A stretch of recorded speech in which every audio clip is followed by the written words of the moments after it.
여러분 안녕하십니까, 반장입니다. 우리나라의 대중문화가 전 세계로 휩쓸기 전 그동안 중국은 우리나라를 비롯 아시아권에서 이 무협 영화로 달콤한 재미를 많이 봐왔습니다. 하지만 이렇게 무협을 소재로 꿀을 빨았던 마지막 영화는 2000년에 개봉한 와우 정룡으로 이후 이를 대체할 만한 무협 영화는 나오지 않아 중국의 무협 영화는 25년이라는 기나긴 암흑기에 빠져 있다고 해도 과언이 아닙니다. 이를 타파하기 위해 중국은 그동안 절치부심하며 각종 무협 영화를 선보였지만 실패에 실패를 거듭 중국 내부에서도 이러다간 무협 영화의 종말을 맞이하게 될 것이라는 위기감이 팽배. 결국 올해 1월 29일 구정설 연휴를 맞아 김용 선생의 원작에 서극 감독을 조합한 영화 사조영웅전 협지대자를 필살기로 선보였습니다. 靖哥哥，我想问你，你来中原学习武功是为了什么呀？ 当年是宋任出卖你爹，让你母子俩无家可归，是我在草原收养你长大成人，你竟然反抗我！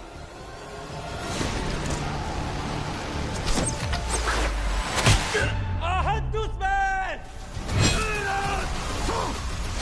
出去！哈喽，郭靖，你可愿领兵出征？郭靖还要一个人面对草原大军呢。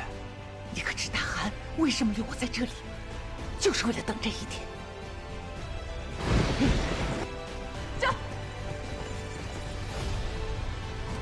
郭靖，天下英雄，谁比得上我？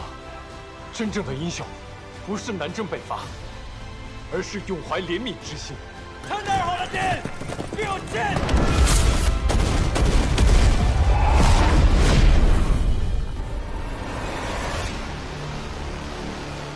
지난 1월 25일 우리 채널에서는 중국 영화계가 무협 영화를 살리기 위해 사조영웅전을 개봉한다는 내용을 소개해드리며 이 영화에 대해서도 자세히 소개한 바 있습니다.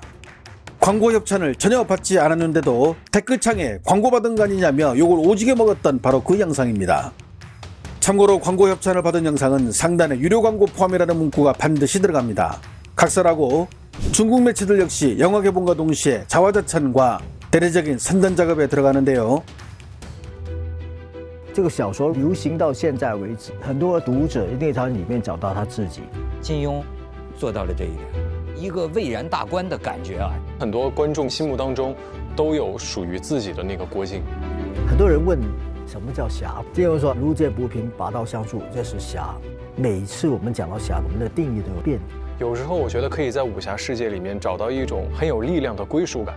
侠之大姐不是退出江湖，而是要担当历史也不能阻挡。一个人呢，等于面对千军万马，我们中国人特别迷醉的那种英雄气概。我觉得一夫当关吧，一夫当关，对，万夫莫开。 하지만 영화는 폭망했습니다. 1월 29일 사람들이 영화를 가장 많이 본다는 구정설에 일부러 맞춰 개봉했건만 흥행 수익은 참담했습니다. 1위는커녕 같은 기간 개봉한 영화들의 치이며 사위권을 유지, 각종 혹평들이 잇따라 나오고 있는데요. 설 연휴에 개봉한 영화 가운데 역사상 최악의 영화로 기록된 사조영웅전. 서극이 메가폰을 잡은 사조영웅전, 매체들은 공허하고 서투른 영화라며 평가절하. 특수효과만 남발, 쓰레기 같은 스토리, 사조영웅전에 쏟아지는 똑같은 평가들.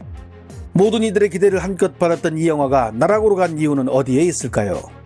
평론가들과 매체들은 이야기의 단순함과 애매모호한 스토리를 가장 먼저 실패의 원인으로 지목했습니다. 과거 여러 번 나왔던 사조영웅전 시리즈들과 별 차이가 없을 뿐만 아니라 주인공 곽정을 위주로 한 인물들의 빈약한 스토리, 여기에 개연성 없는 서사의 연결고리 등이 사람들의 관심을 끌기에 부족했다는 것입니다. 또한 주인공 곽정을 연기한 샤오잔의 이미지 자체가 연약해 강호의 최고 고수로 불리기에는 그 강력함이 반감되는 한편 원래 아이돌 가수 출신으로 연기 폭이 한정되어 영화를 끌고 나갈 힘이 부족한 점 역시 실패의 요인으로 꼽았습니다. 여기에 여주인공 황룡 역을 맡은 쭈앙다페이 역시 가수 출신으로 그동안 청순발랄한 여주인공 역을 주로 맡았던 배우로 액션을 연기하기에는 다소 어색한 몸동작으로 극중 몰입을 방해했으며 특히 남자 주인공과 러브라인이 형성되면서 무협에 절대 넣어서는 안 되는 러브스토리를 넣으면서 사실상 여기서 망작의 길로 접어들었다고 평하고 있습니다. 뿐만 아닙니다. 과거 무협영화의 주인공들은 대부분 정통 무술배우 출신들이 주로 주연을 맡은 반면 이번 사조영웅전에 등장하는 주조연급들은 대다수가 무술의 문외한으로 영상의 90% 이상을 CG 효과에만 의존하다 보니 이게 무협영화인지 SF 영화인지 모르겠다는 불평들이 쏟아지며 영화는 그렇게 폭망하고 말았습니다. 영화를 본 관객들의 반응도 마찬가지인데요. 电影学院就说你射雕看完了半天，咋不评价了？就是它不是侠，不是武侠片，武戏吧没有武，改玄幻了，魔法对轰，战力崩盘，哪个故事讲的没有这个好？ 한편 영화가 이렇게 폭망하자 주인공을 맡은 샤오자의 여성 팬들은 위기감을 느끼고 팬심을 발휘. 그를 위해 1인당 수십 장의 표를 예매하는 기이한 현상도 발생하고 있는데요. 실제로 이야기 꽉 찼다고 온라인에는 나오지만 막상 영화관에 가면 빈자리가 눈에 띄게 들어온다고 하며 이렇게 빠진 표들만 약 40만 장에 이른다고 합니다. 说啊，射雕买它预售的基本上都是女性，你看78.8%都是女性，所以它就是一个女性粉丝支持的一个电影。但是它没有告诉你啊，你看一下它的受众年龄占比，你看啊，25岁以上的占了绝大部分，更没有告诉你啊，30岁以上的女性占了60%几。 사조용전이 혹시나 망할까봐 중국이 야심차게 준비한 무협영화가 또 있었는데요. 홍콩 액션 영화의 대부로 지난 2023년 견자단을 내세운 천룡팔부 교봉전의 총감독을 맡은 왕징이 메가폰을 잡은 영화 소강호입니다. 江湖的人蝇营狗苟，熙熙攘攘，皆为利而来。这江湖那是是非之地，早晚将你裹挟吞噬。 住手！我教妖人结为知己，也是与武林正派为敌。交出葵花宝典，你可想清楚？这江湖好不讲道理，逼着我铲除东方不败，否则活进华山派。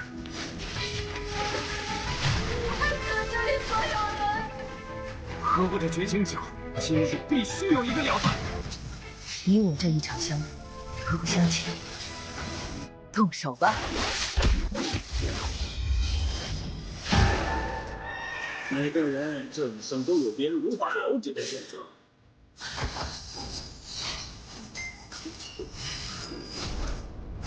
别胡说，你就要坚守你的正道，他便如你所赐。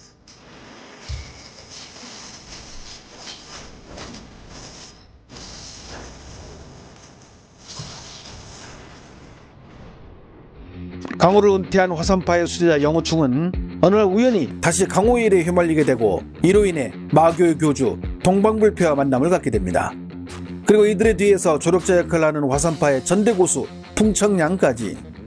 1992년 개봉한 영화 동방불패에서 동방불패를 맡았던 임청아에 이어 무려 33년 만에 동방불패에게 도전하는 중국의 송혜교 장우기와 1990년 개봉한 영화 소강호에서 화산파의 수제자 영호충 역을 맡았던 허광걸에 이어 이번에는 대만 출신으로 모델 겸 배우인 황희연이, 그리고 절대고수 풍청량에는 홍군보가 출연하며 라인업에 힘을 줬는데요. 동방불패 역을 맡았던 장우기 역시 개봉 당일날 좋은 결과를 희망하기도 했습니다. 然后接完了也不太敢面对现实了，现在我还没看过全片因为不太敢看，希望能有一个好的结果。表演的过程中，我一直就在记着这一点，就是他可以赢所有的人，但是他唯一可以输给自己爱的人，他愿意输给自己爱的人。 하지만 그저 그렇게 라인업에 힘을 주고 잘 되기를 바랬을 뿐 세간의 관심을 받으리라 예상했던 동방불패 역을 맡은 장우기를 비롯 배우들의 포스는 과거 이 역을 맡았던 배우들을 따라가지 못했고, 스토리 역시 여기저기를 섞은 흔적이 역력해 관객들로부터 철저하게 외면받으며 존재감 자체를 나타내지 못하면서 그렇게 사조용정과 함께 저 깊은 심해로 가라앉아 버렸습니다. 중국의 유명한 연기파 여배우로 중국 3대 영화학교 가운데 하나인 중앙희극학원에서 교수를 역임하고 있는 유천지는 지난 2월 4일 무협을 위주로 한 중국 영화와 한국 영화의 차이점에 대해 이렇게 설명했는데요. 我觉觉得韩国的电影在讲故事的这个尺度上面比我们还是要大一些的，他们可能会探讨的一些社会性的那种比较尖锐的一些话题，还是挺有这个创意性的。包括他们在讲故事的这个层面，它不仅仅是停留在一个故事的一个表层，它更直指那个人心，或者是说更去思考人性，让这个人在这个故事当中受到的这个折磨，或者说他的困境可能更极致一些。I will bring back things. 사조용전과 소호강으로 올해 무협의 부흥을 기원했던 중국. 하지만 사조용전은 벌써 600억 원의 적자를 내고 있으며 소호강호는 좋다 나쁘다라는 평가조차 나오지 않으며 그야말로 무협영화의 세태를 넘어 거의 멸족상태로 치닫고 있다고 중국 매체들은 한탄하고 있습니다. 좋아요와 알림 설정은 제가 영상을 만드는 데 큰 힘이 됩니다. 시청해 주셔서 감사합니다. 행복한 하루 보내시길 바랍니다.